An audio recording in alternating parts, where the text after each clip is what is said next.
Welcome to Older Militaris Radio TV, and we're lifelong Catholics. And what we do is all for free, and for love of Jesus Christ, and for our Holy Mother, the Church. And we'll defend our Holy Mother, the Church.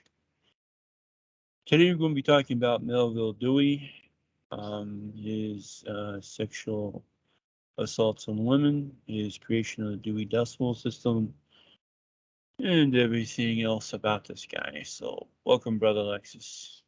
Thank you, AJ, for having me on this program about Melvil Dewey. Now, this is most of the viewers may or may not know, especially if this is the first time you're coming to Order Militaris Radio TV, that AJ's apostolate is running this Catholic news information source where we discuss everything from a Catholic point of view and topics that most Catholic bloggers or personalities will never talk about because we try to shed the light of Christ on everything.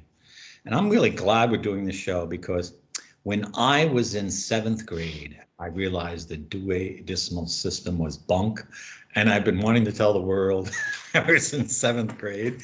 And I went to look for the life of a saint. I think it was like St. Augustine, and I couldn't find him. I said, why don't you have a biography of St. Augustine? Oh, and they said, well, our library uses the Dewey Decimal System, and there's no place in that for the lives of the saints. Said, oh, that's when I ran right into the brick wall of Freemason Masonic education.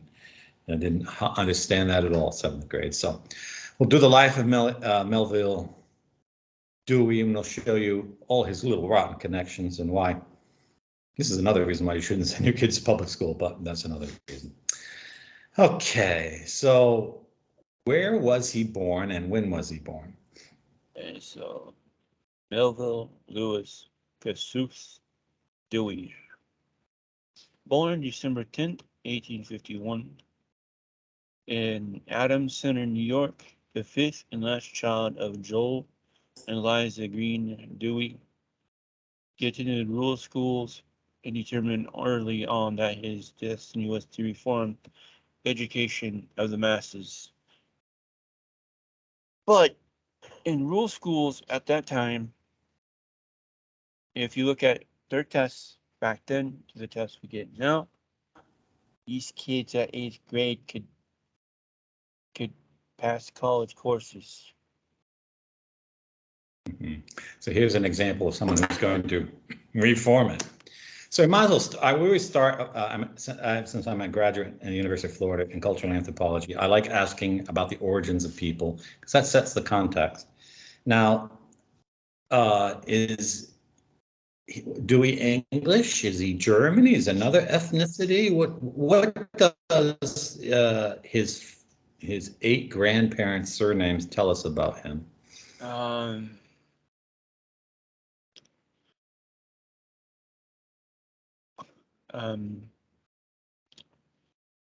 Dewey could be possibly Jewish surname, but Green is definitely a Jewish surname. It was changed from Green Rocker or something like that.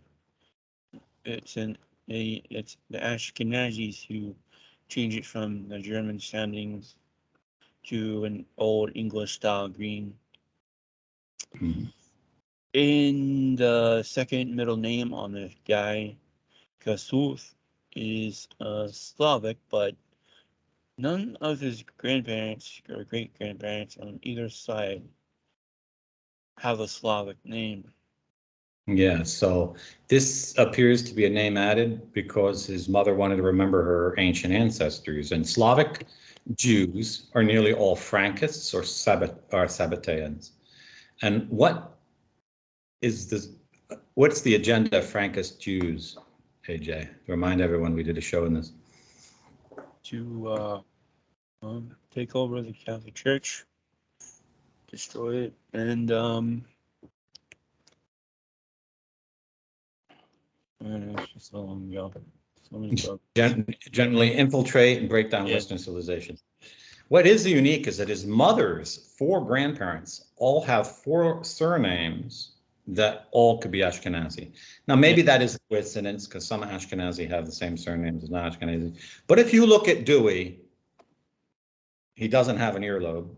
and he has a distinctly Ashkenazi Jewish face. I mean, just look at him and all his profiles. This is not something an artist invented.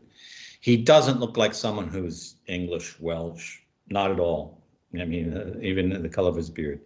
So, and this is important because in the Talmud, certain practices that Christians regard as pedophilia or sexual abuse or rape are not considered to be crimes or sins if they're committed against Gentiles. And this might explain a lot of his mentality. Okay. Yeah. Where did he go to college? He briefly attended Alfred University in 1870. Then he finished up at Amherst, where he belonged to Delta Kappa Epsilon. So Amherst was a college for education. It was a male-only college until I think the 1920s when they allowed women in. It's a bastion of cultural Marxism today. This is Massachusetts, Western Massachusetts. It's out in the woods, northeast of Springfield. And got a bachelor's there and then a master's degree there. But what is this fraternity? And this tell us something about maybe his alliances. So Delta Kappa Epsilon was founded at Yale campus. And Yale is a university controlled by what lodge? Skull and Bones. Okay, and Skull and Bones is the lodge that runs the United States through the New York banks, through both of the two parties. They've chosen presidents for nearly a century. So I guess he's going to go places. Yeah. So what does he do after he graduates? Okay, so while he's a student, he founded the Library Bureau, which sold high-quality index cards and filing cabinets and established the standard dimensions for catalog cards. Mm-hmm. And he got this idea from an Italian librarian, and then he patented it in the United States. So he ripped off someone else's discovery. And that is something that Christians don't normally do. Do we know what his religion was? Is there any mention of religion in his biography? None. No. So that's a so curious thing. So what does he do after coming up with this library bureau kind of thing? So from 1883 to 1888, he was chief librarian at the Columbia University Libraries. During his time as director of the New York State Library, 1888 to 1906, he established a program of traveling libraries from 1888 to 1900.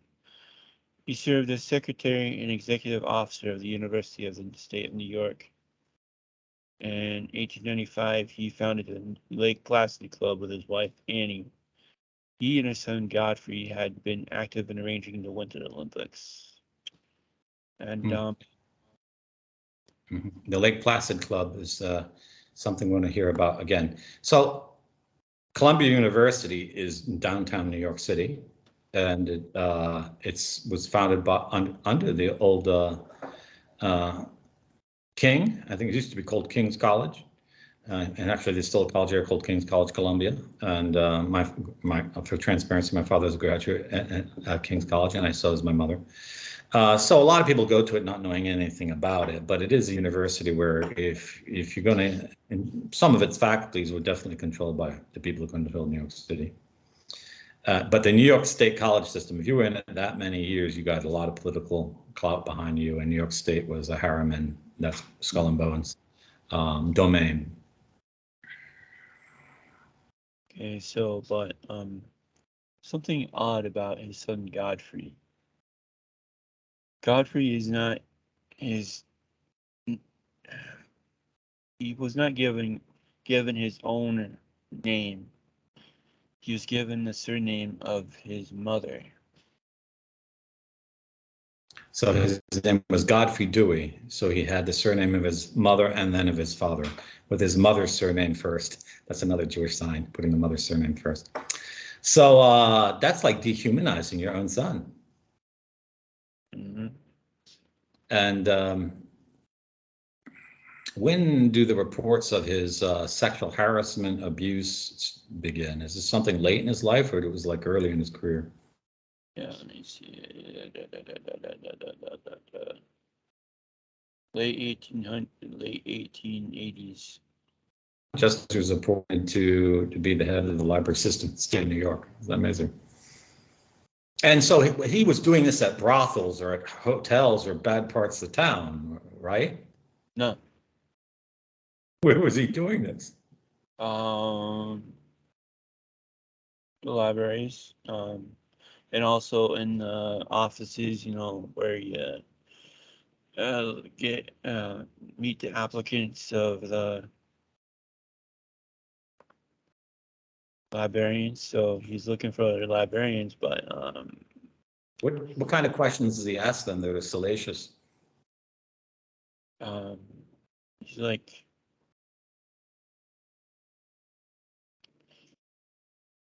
he asked them for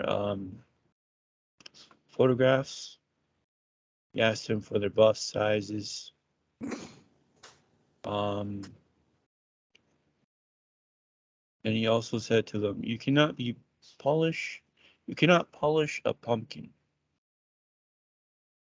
You know, as a friar, I can't say what that means, but I hate to imagine what it means.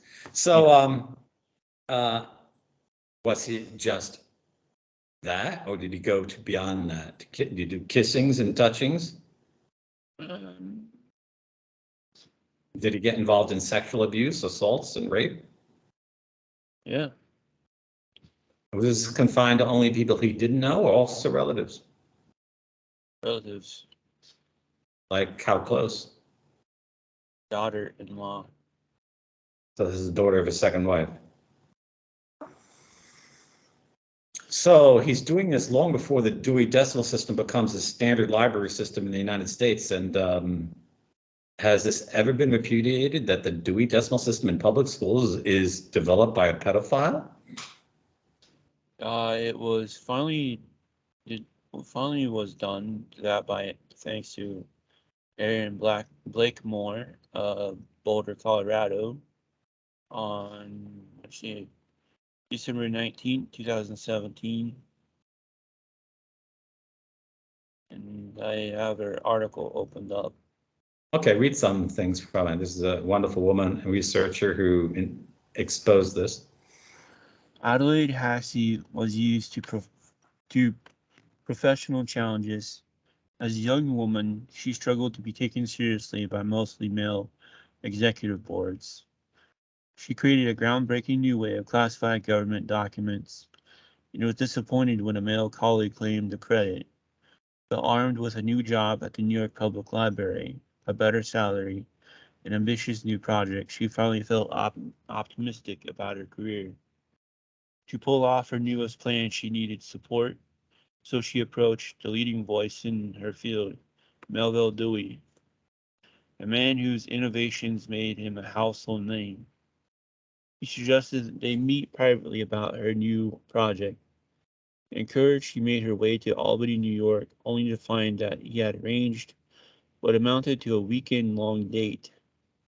It's unclear what happened next, but Hassey departed hastily after being taken for a long drive by Dewey, and later spoke to colleagues about how offensive his behavior had been.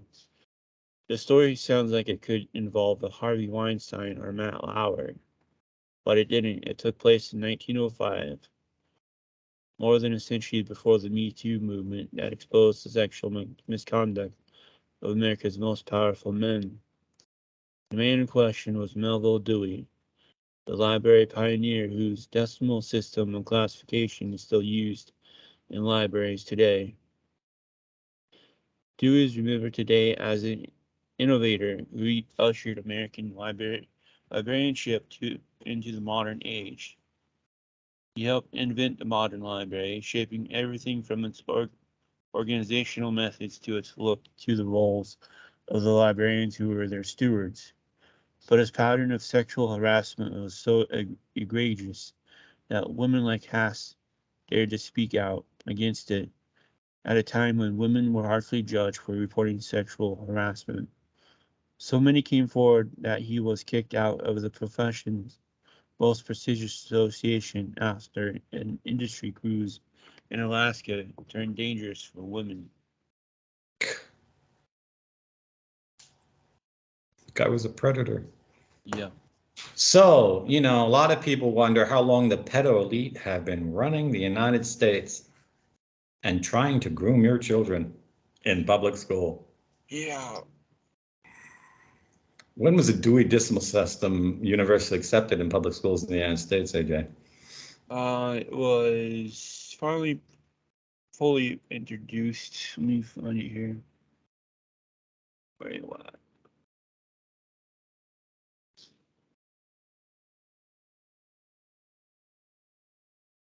Yeah. There we go.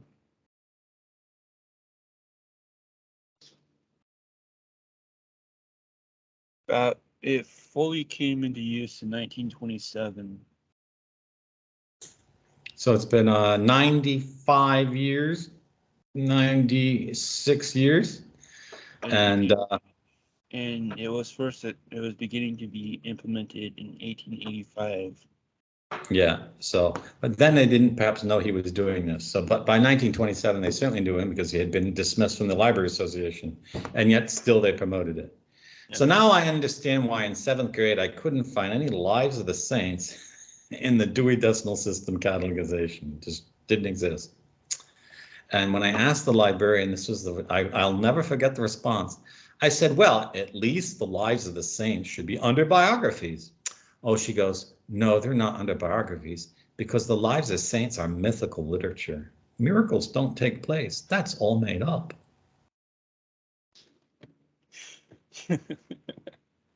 Then I said, why isn't it classified under mythology? Oh, mythology is only for Greek and classical mythology. I said, oh, you mean pagan mythology is allowed, but Catholic mythology is not allowed. She said nothing. And that was the last time I used the library in high school. Yeah, so it took forever to find it, but he also created the library hand font. What's the name of this font? Library hand font. But it has I think it has another name. Isn't it called like Guild or something? It has a more modern name. And this entered into controversy shortly after her article appeared in 2017. I remember that the prominent magazine of the Society of St. Pius X adopted the font that he had developed.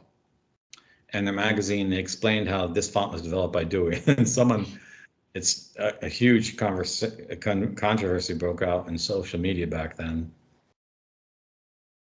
Well, why are you using the font of a pedophile? No explanation was ever given.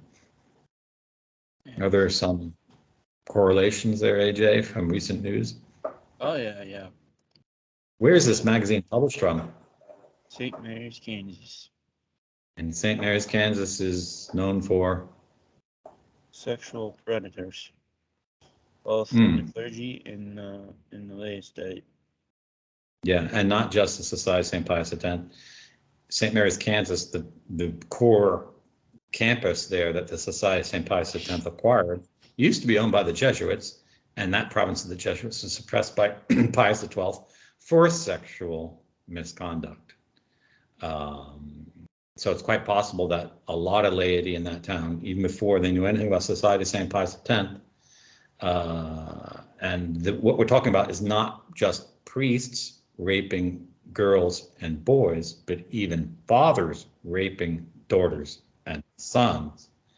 So maybe it's not a coincidence they chose that font. Maybe they're actually glorifying their real founder, or at least someone they really admire, which is a horrible thing to think. But, when you're totally shameless, you don't hide it anymore. Yeah. So anything more we should know about Dewey? He died in 52, 53, died of stroke. Yeah. He died December 26, 1931 in Lake Placid, Florida, of a stroke. He was obsessed with numerology, wasn't he? Like lots of Talmudic Jews are. And what was his obsession? Yeah, so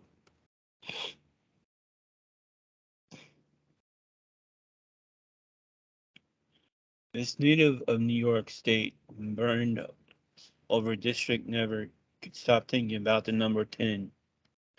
As an adolescent, Dewey fell hard for the metric system, whose great superiority, as he wrote in a high school essay, overall consists in the fact that all its scales are purely decimal. Considering 10 a magic number, Dewey was convinced that it was no accident that he had been born on December 10th, the same day the French National Assembly adopted the platinum meter bar back in 1799. At the Lake Placid Club, the cooperative resort in